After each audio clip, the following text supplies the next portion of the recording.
Okay, so this video is going to actually talk about how to knit the now 20 stitches you've cast on.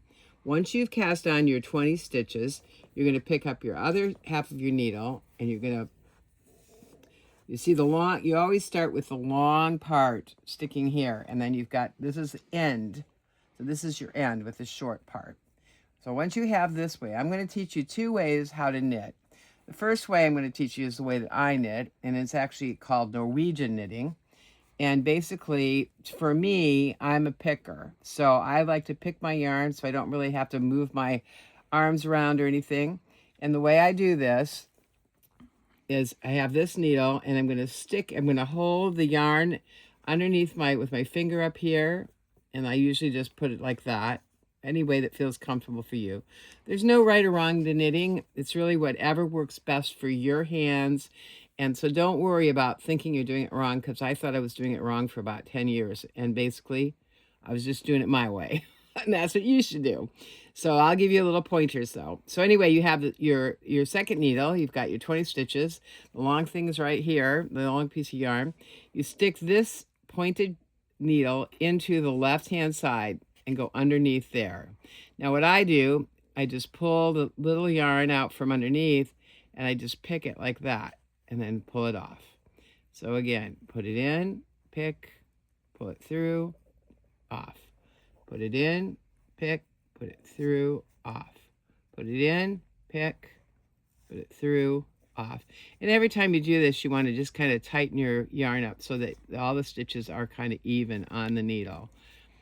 All right, so the second type of knitting you can do is called throwing. And when I throw, I have to remember how to do it because I haven't done it in so long.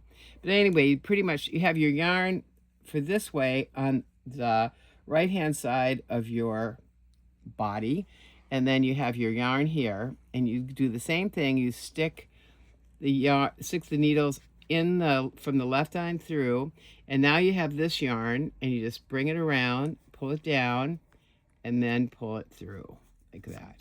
And I'll do that again, and then tighten it once you've got it on there. So again, go in the left-hand side of the needle and wrap around this here, and you can kind of hold that too. That'll help a little bit.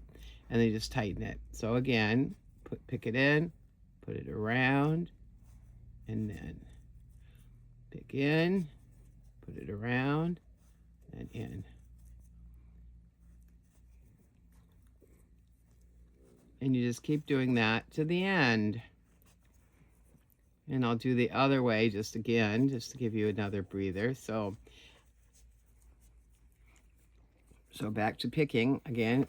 This time you're going to put it on your left with your left hand. Your finger can go underneath here like that. Put it in the left side and just pick. Now this form of knitting, the reason I do this knitting is it's very much faster.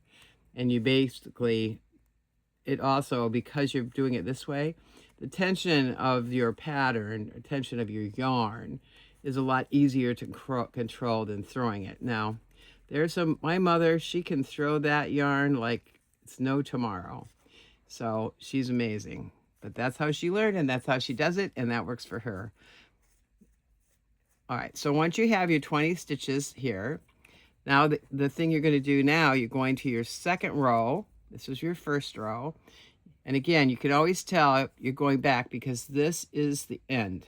You always want to end with this on the other side. So this is the end. So you're going actually on the back of your knitting. This is called the back side. So if you have this in the front, you are on the back side. And do the same thing. Just put it in, pick it, put it in, pick it. And the first two rows of any knitting project are kind of challenging because for your yarn's just kind of getting settled in. It takes a while. Once you get to the third or fourth row, the yarn kind of moves a lot easier than it has with the first two rows. So don't get frustrated with that. So again, you're doing the same thing. And again, if you want to throw it, you're going to take the yarn, put it on your right-hand side. Still put your needle through the yarn from the left, come around, and then you see you've got the yarn here, and then you stick the needle and you pull it off.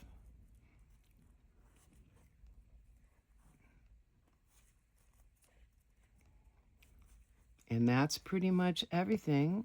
And what you want to do now is continue doing this step until you have a little teeny scarf that is actually 2.5 times the size of your phone. So you can measure it, or you can just lay your phone on the, and you'll know when you're done. And I did about 2 and I think maybe a third. I didn't do half, I did a third. So you can do either half or third, whatever you think looks the best for your thing, your purse. And then once you get this all done, you just continue. And now you know the basics of knitting. This is the only stitch. Everything in knitting is a variation of this stitch. So once you learn this stitch and the purl stitch, which is class 3, maybe, if you're ready, that's called a purl stitch. And between those 2 stitches, every other stitch is really a modification of those 2 stitches. So once you master knitting and purling, you are on your way to be a knitter. And it's the most therapeutic, calming thing that we can do as menopausal women.